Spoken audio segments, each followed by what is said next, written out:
And what else can you say about that? Listening to a B-17 and watching it pull into the sky ever so slowly. Off to do its run. You see that landing gear being pulled up? And now on the field making its pass, that Douglas AD-4 Skyraider. Again, some post-war technology that we're seeing take off now.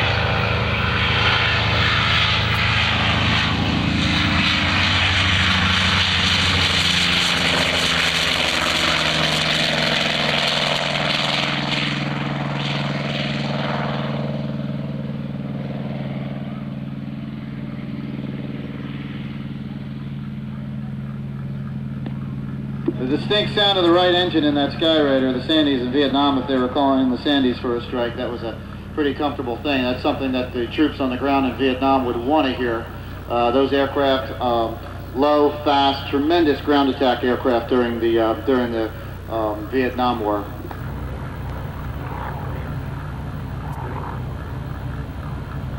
That's just a beautiful sight, making that base turn now. The Yankee Air Museum's beautiful B-17G.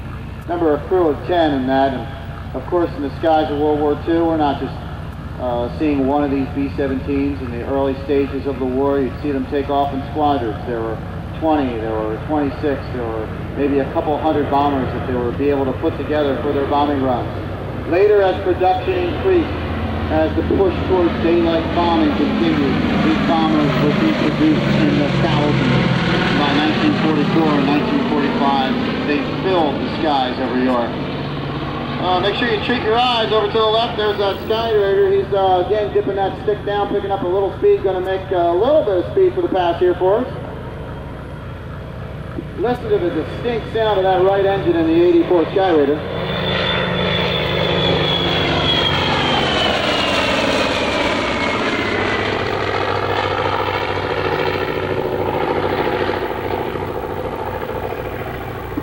Of course, a lot of people comment on how quiet the B-17s are. One of the main reasons that the B-17 has such a quiet sound to it is the massive turbochargers.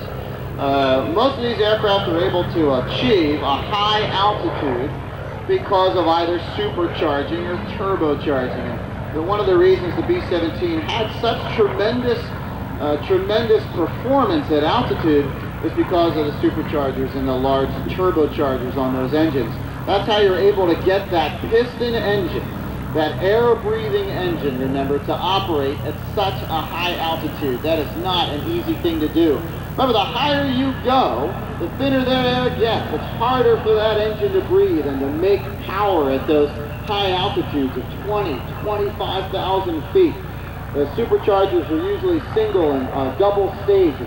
The higher you went, you increased that atmosphere in that chamber. The turbochargers are doing the same thing, using that exhaust gas and turning that exhaust gas into raw horsepower. And there's just an incredible sight, the silhouette of that B-17 making that turn and coming in over the field.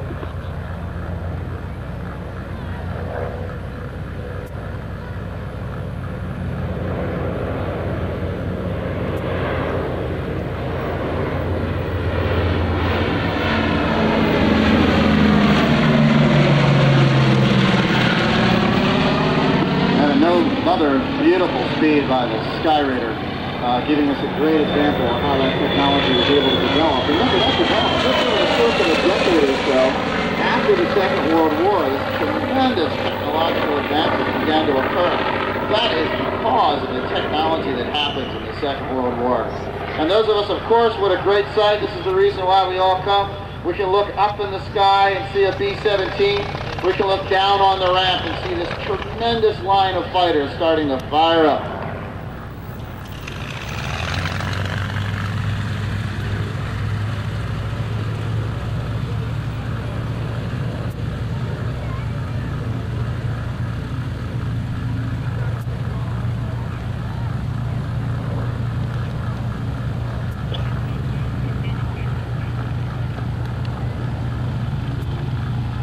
guys, the 17 is down on the flying on that downwind today. It's just one of those great silhouettes that you see in the sky.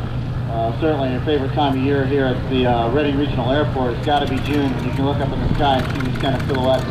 Remember, inside that airplane was 10 men, average age of 19, all doing the same job, all trying to work together, all trying to be a team, flying many hundreds of miles, thousands of miles, a range of more than 2,000 miles on the B-17.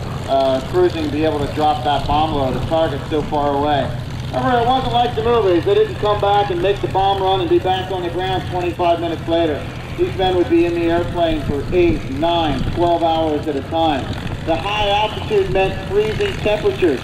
There was no heat or insulation in these aircraft, ladies and gentlemen. Up at those high altitudes, if you remove a glove or one of your part of the protective clothing on your suit and touch something metal in an airplane, your skin would literally fuse to the metal in the aircraft. It would have to be removed. Just tremendous amount of terrible pain and terrible suffering that the crews went through inside these magnificent machines. And a good time to get the cameras ready. He's making a nice pass. Looks like he's going to dip that lower right wing, give us a good photo pass on the B-17. I really wish I could put just a little bit more blue sky in behind that scene for you, but we're doing the best that we can. And just a great shot of that G model. Very distinct nose turret on that aircraft, what signifies the G model of those B-17s. The idea, of course, make the aircraft more of what it was called, a flying fortress. And another photo pass, this time by our friends in the Skyraider.